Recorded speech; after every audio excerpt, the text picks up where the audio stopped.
In this video, I am going to show you how I make these foiled waterfall cards. I start off by making the cover, which I designed in Adobe Illustrator and were printed on a laser printer, which you have to do if you want to foil something. If you want to know more about foiling, I have a couple of videos that walk you through the process. I have my Mink setting to 4, which I use for cardstock, and I'm using something called textile foil, which you can get in matte or shiny, and you can also get it in really cool patterns like these. This card I'm going to show you today, the customer ordered pink, so that's what I'll be using. I cut it with a rotary blade on a self-healing mat, and then it will go inside a transfer folder, which comes with the Mink machine. You want to have the design side up, and then you put the foil color side up on top. And then if you want to try to make your own waterfall card after watching this video, I do have a free PDF below. The design on it is going to be different than the one I'm showing you today, but that is because I sell this one and I don't want to give away the design for free. The black cardstock part itself, I actually buy already cut and pre-scored. But you could just take a piece of black or white cardstock and cut it to size. The foil reveal is always such a fun part. I'm going to use a swing cutter to cut all of my cardstock. I'm going to start with a 12 by 12 piece of paper. I think this is about 65 pounds and it's like a linen texture. This is going to be the waterfall mechanism, and I'm going to keep the length at 12 inches, but cut it at 3.5 inches wide.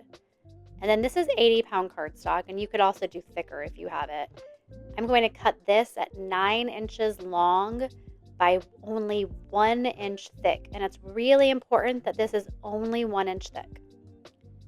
And then for my design, I'm going to cut this at 4 1/4 down the middle, and then flip it and cut both of them together at 4 inches wide. If you are making this with my free PDF, you're going to follow the same guide that I'm doing.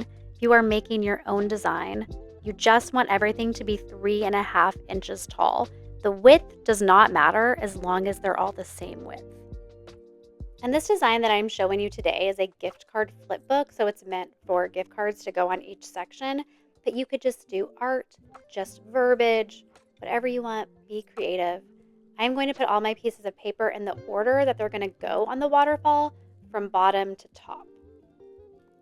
And the next thing we're going to do is score our waterfall. So you're going to get back out that 12 inch wide by 3.5 inch tall piece of white cardstock, and you're going to set it on your scoring board. If you don't have one, you could just use a ruler. And I'm going to score this at 6 inches, 6.5, 7, 7.5, 8, and 8.5.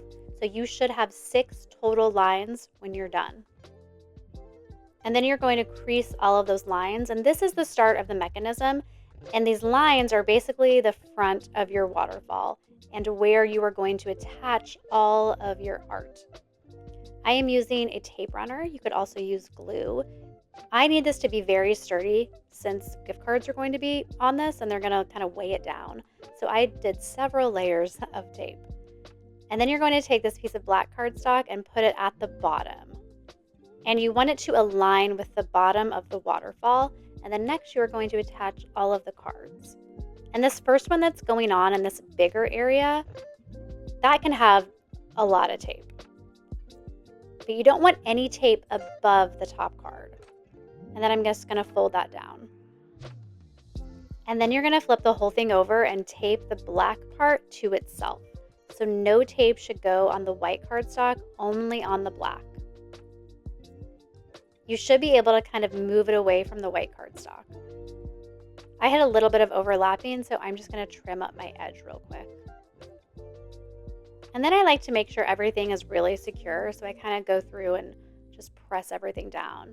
And then you can also use a gum eraser to get any tape that might have like overflowed anywhere off. Now I'm going to tape the back black part only. Again, no tape on the white. And you're going to attach that to your card, and we're almost done. All we have left to do is attach a ribbon. There's different ways you could make this. I do a ribbon. I just think it looks really nice. And I'm going to use an eyelet punch to kind of make that area more secure. This is called a crocodile. I will have a link below.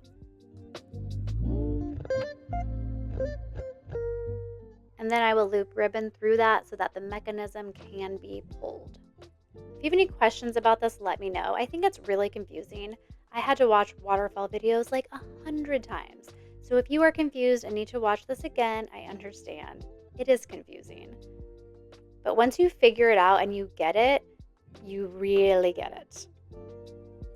And there you go. That is how I make my foiled waterfall cards. Follow along. I will have more videos about foiling and different paper crafts. And let me know how I can help below. See you in the next video.